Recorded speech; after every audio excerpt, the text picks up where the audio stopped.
नमस्कार दोस्तों, स्वागत है आपका।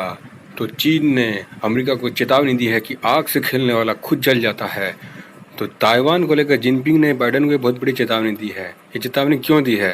देखिए, इसके लिए बहुत बड़ा कारण है कि जो अमेरिका की निचले सदन है, उसकी जो स्पीकर है नैन्सी पेलोसी, वो जो है ताइवान की यात्रा पर जा रही हैं। तो उसको लेकर शी जिनपिंग और जो अमेरिका के राष्ट्रपति जो बाइडेन हैं, उनके बीच एक वर्चुअल मीटिंग हुई, जो कि इनकी 5वीं वर्चुअल मीटिंग थी। तो उसमें उसने चाइना ने साफ साफ अमेरिका को यह धमकी दे दी है कि अगर जो उसने ताइवान में जाने की कोशिश की तो उसका अंजाम बहुत बुरा होगा। यानी कि उनके सामने ही आमने सामने चाइना ने अमेरिका के राष्ट्रपति को यह धमकी दे दी है। तो शी जिनपिंग ने अमेरिका राष्ट्रपति जो बाइडेन को ताइवान के मुद्दे पर कड़ी चेतावनी देते हुए कहा है कि आग से खेलने वाला खुद जल जाता है।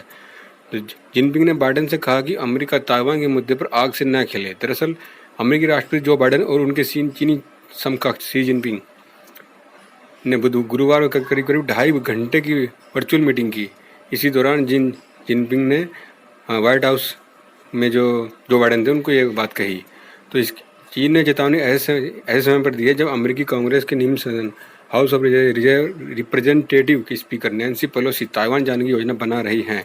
ताइवान एक ऑटोनोमस देश है, यानी अपना ऑटोनोमस द्वीप है चाइना के अनुसार, लेकिन असल में ताइवान अपने आप को एक अलग देश मानता है। तो चीन नहीं चाहता कि कोई भी और उस देश में जाए चीन की अनुमति के बिना। और नैन्सी पेलोसी की संभावित ताइवान यात्रा के मद्देनजर अमेरिका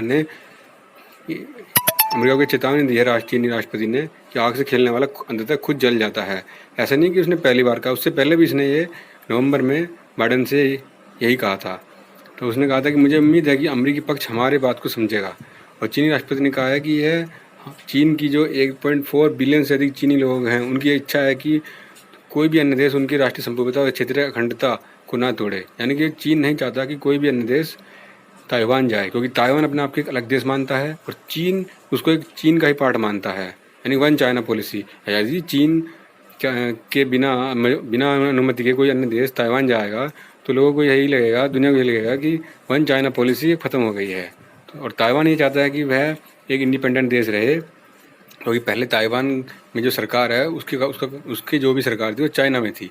जब चाइना में माओ आए और वहाँ पर जो क्रांति हुई, तो उसके बाद ताइवान में जो सरकार है वो भागकर ताइवान आ गई थी। तो तब से यह पंगा बना हुआ है कि चीन चाहता है कि वह ताइवान को अपने में मिला ले और ताइवान चाहता है कि वह अलग देश रहे, क्योंकि ताइवान में यह डेमोक्रेसी है और चाइना में एक तानाशाही है। तो इस तानाशाही से बचने के लिए ताइवान अपने आप को हमेशा ये चाहता है कि दुनिया उसको रिकॉग्नाइज करे, लेकिन दुनिया के सिर्फ कुछ ही देश हैं जिन्होंने उसको रिकॉग्नाइज किया है। चाइना के डर से कोई भी ताइवान को रिकॉग्नाइज नहीं करना चाहता, लेकिन अंदर ही अंदर सब उसका सपोर्ट करते हैं। भारत भी इसका सपोर्ट करता है, अमेरिका भी सपोर्ट करता है, लेकिन कोई भी इसको इंडिपेंडेंट देश के रूप में एक कंट्री तौर पर मान्यता देने को तैयार नहीं है। तो इसी कारण से अब ताइवान ही चाहता है कि सब उसके साथ रहें, क्योंकि चाइना ने अब ये ब्लूप्रिंट तैयार कर लिया है कि 1 से 1.5 साल के अंदर ताइवान को हड़प जाएगा।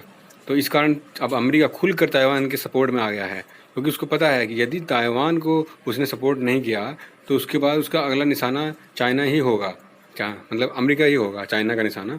तो इसलिए अमेरिका इस समय चाइना के साथ खुलकर साथ आ गया है, और यह ताइवान के लिए सुरक्षा के लिए बहुत ज़रूरी है। चाइना के विदेश मंत्री ने साफ साफ कहा है कि यदि नैन्सी पेलोसी ताइवान गई तो हो सकता है कि अमेरिका में चर्चा है कि उनके प्लेन को उड़ा दिया जाए।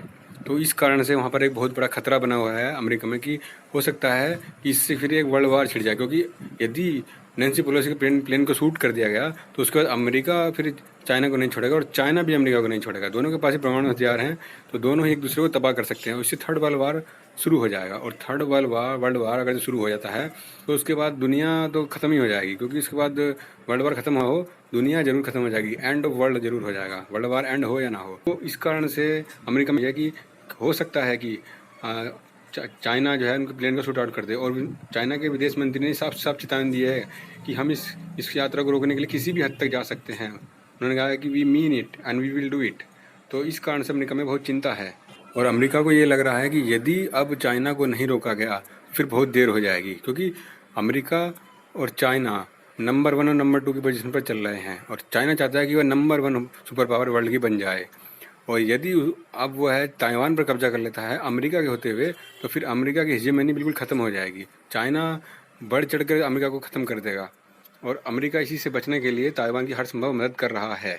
ताइवान के पास अपनी टेक्नोलॉजी भी बहुत बढ़िया है, यानी कि उनकी इंडिजिनस टेक्नोलॉजी बहुत बढ़िया है। और चाइना जो है हमेशा ही वेस्ट की टेक्नोलॉजी को कॉपी करता है या तो उनको चुरा लेता है, और जब ताइवान पर वह कब्जा कर लेगा तो ताइवान की जो भी टेक्नोलॉजी है वह सब चाइना को मिल जाएगी। इससे बहुत बड़ा खतरा जो है अमेरिका को और वेस्ट को पैदा हो जाएगा। तो इससे भी बचने के लिए अमेरिका चाहता है कि ताइवान एक इंडिपेंडेंट रहे और चाइना से दूर ही रहे ताइवान।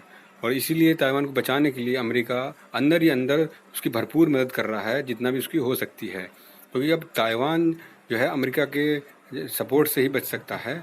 और यदि चाइना ताइवान को लेने में सफल हो गया तो अमेरिका की जो हेजेमनी है वह पूरी तरह से समाप्त हो जाएगी, या फिर कहें कि उसकी शुरुआत हो जाएगी समाप्त होने की। शुरुआत तो हो ही चुकी है।